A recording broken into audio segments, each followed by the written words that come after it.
everyone, and welcome back to another round of Tuesday Night Legacy. Tonight we have a battle of mono white. It is Initiative versus Yorion D&T. We had to go pretty far back into the vaults for this one. This is all the way back from December 6th of 22. With that in mind, the list that William is running here is not really tweaked. It's kind of the original list of the mono white initiative, and he's running a couple extra cards that you wouldn't really recognize. Of course, the deck itself is all around this card, White Plume Adventurer. It's all around taking the initiative. The initiative kind of being like Monarch, in which you get extra benefits for controlling this status that is outside of the game and cannot be manipulated with directly. Now, you can take the initiative if you either play a creature that gives you that, or you deal combat damage to your opponent who already has initiative. So it's like Monarch in that way. But there's like 9 different things that initiative does, and one of the most important ones is that it can drain your opponent, and it can also put free creatures into play with hexproof and counters and all kinds of extra things that are very good and that can massively advance your board state. So this deck is basically all about fast mana. We have the Chrome Moxes and the Lotus Petals for that first turn white mana, and then the Ancient Tomb as your land or a City of Traders that immediately gets you 3 mana, so you're already playing that White Plume Adventurer, taking the initiative on turn 1. Or you can go into an Elite Spellbinder or an Eldrazi Displacer or an Archon of Emeria. William is also running this card, Anointed Peacekeeper, if he is trying to shut down the opponent, kind of play the control, versus getting that super value out of the start of the game. On the right here, we have the Yorion D&T list that has been cemented by XJ Cloud as the D&T list that is proper to run. This is, of course, the 80-card list, Yorion being able to blink things once he enters the battlefield, return them to play for extra value, but this is just a collection of small creatures that can all do things, usually enter the battlefield effects, that are going to be useful to you. The most recognizable of which are Thalia, Guardian of Thraben, which is taxing all of the non-creature spells, Solitude, your Swords to Plowshares on a stick, and Stoneforge Mystic, which gets you the equipment package, which is finishing the game with Cauldron Complete. And then there's all sorts of other cards in this deck, going down all of them. There's 40 creatures in the deck, so to highlight all of them would not be prudent here. In any case, if you're watching this video, you probably know what Yorion D&T is. So we will see who gets it here. I think William has the advantage with being so much faster, but if the game goes into mid-game, D&T can really grind it out. So let's see what we got here. So we're starting out with that Chrome Mox that's pitching a Thalia. So that's 3 mana right there. That is going to get the White Plume Adventurer, which is going to get the initiative. Yeah, you see our D&T player reading the card because this is still a new deck when this came out. Not 100% familiar with it. William going and grabbing that basic and putting it into his hand. That's the first step of the initiative. The next one is going to be that he gets counters put onto the White Plume Adventurer. So it's going to be Kraken for 5. And during his opponent's upkeep, he gets to untap. So basically, it has vigilance, pseudo-vigilance, as long as he maintains the initiative here. D&T just playing a plains and pass and turn. 4 mana is going to get the Seasoned Dungeoneer. I think William's going to wrap this one up pretty quick. So this is another initiative. So not only does he get to take the initiative at the upkeep, then he takes the initiative again when Seasoned Dungeoneer comes into play.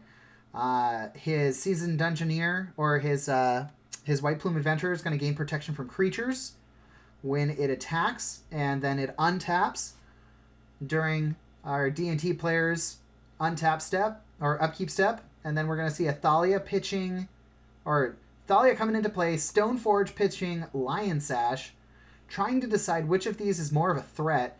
Honestly, I think Seasoned Dungeoneer is going to be the right choice here, because William had to play that land in order to play the Seasoned Dungeoneer. So now he's down on mana. He only has the Plains and the Chrome Mox in play. This is giving protection from creatures and is exploring. So yeah, definitely the right choice to get that out of there. Gains a little bit of life, passes it back. And so we see William, I believe this one was drawing cards. The D&T player already lost 5 life that last turn. And we see Chump blocking the White Plume Adventurer. Have the Caracas down, but I don't think this is legendary. Unfortunately, no. We see another Solitude pitching that Thalia.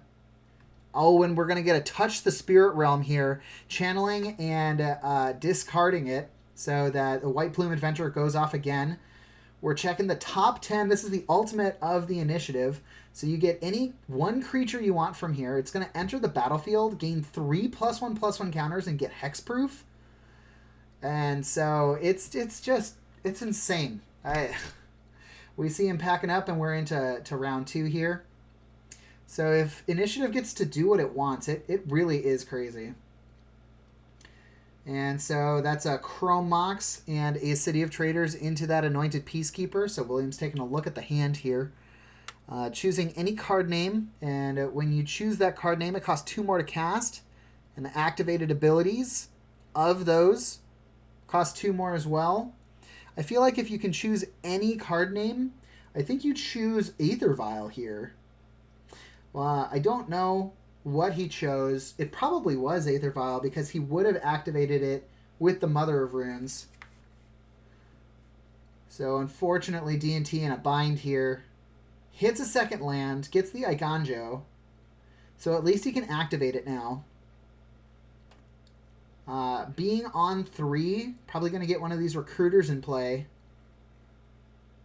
And we're seeing the Seasoned Dungeoneer enter the battlefield. Taking that initiative, getting that basic, which looks like William actually sorely needed.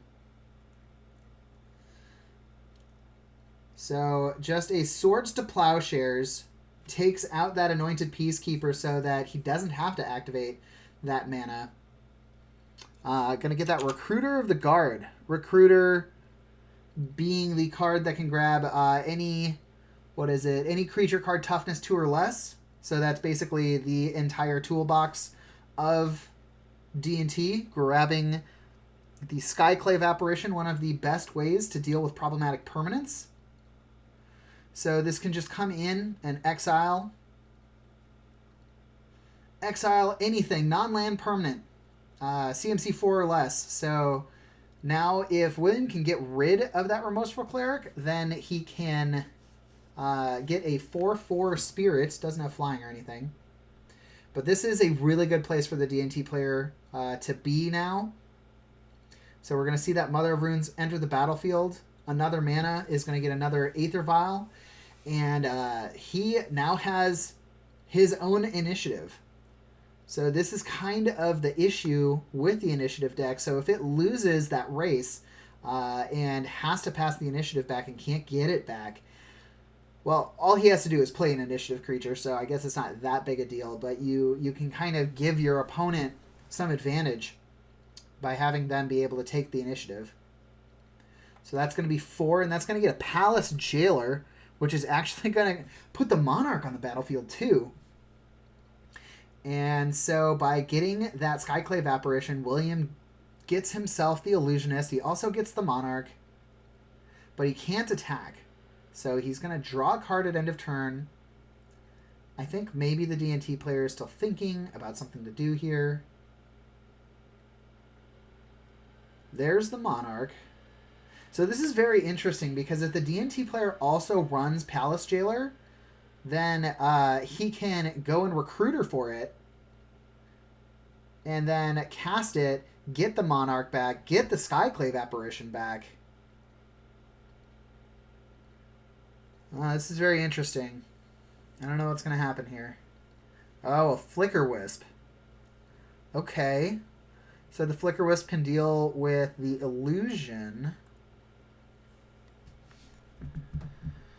Unless he's going for extra advantage, then you can always just Flicker Wisp Flicker Wisp the Illusion.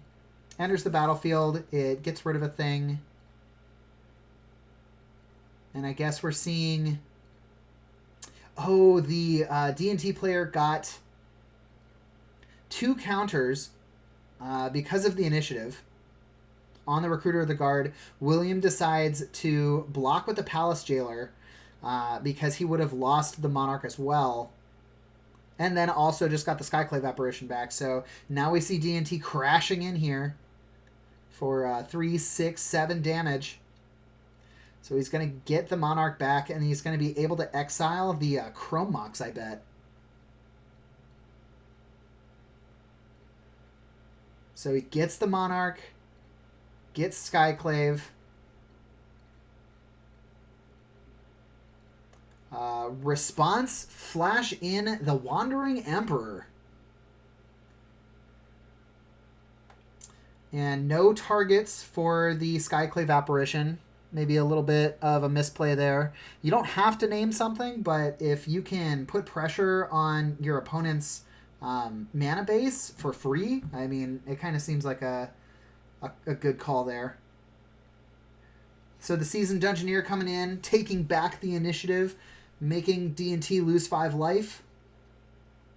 And I think the Wandering Emperor has... I don't know if this is actually in this list, but the Wandering Emperor made a 2/2 with Vigilance, and now he's plussing it up, putting +1 or giving it +1/+1 until end of turn.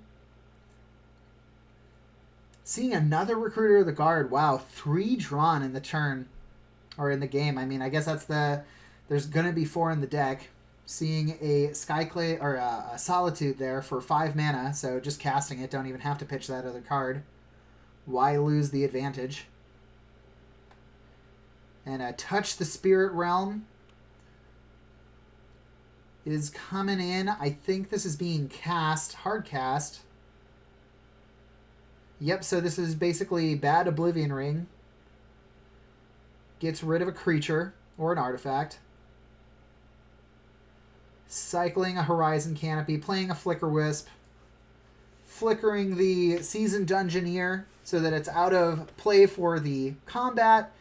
And that's the game. So we are into game 3.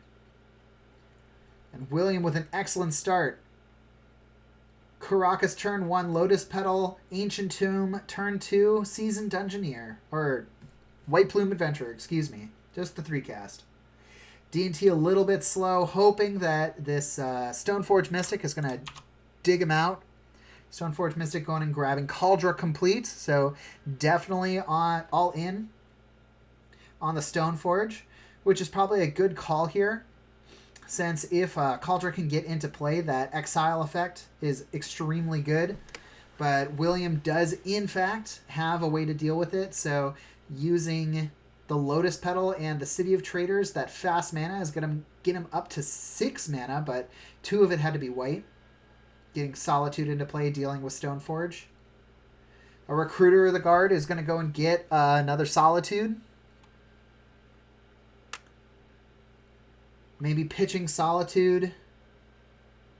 Looks like a Swords to Plowshares there. Maybe a Solitude now to get rid of the initiative creature.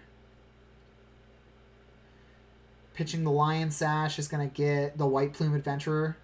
And we're going to see a Touch the Spirit Realm, which is going to flicker it and actually get the initiative again. Doing a very good impression of Ephemerate.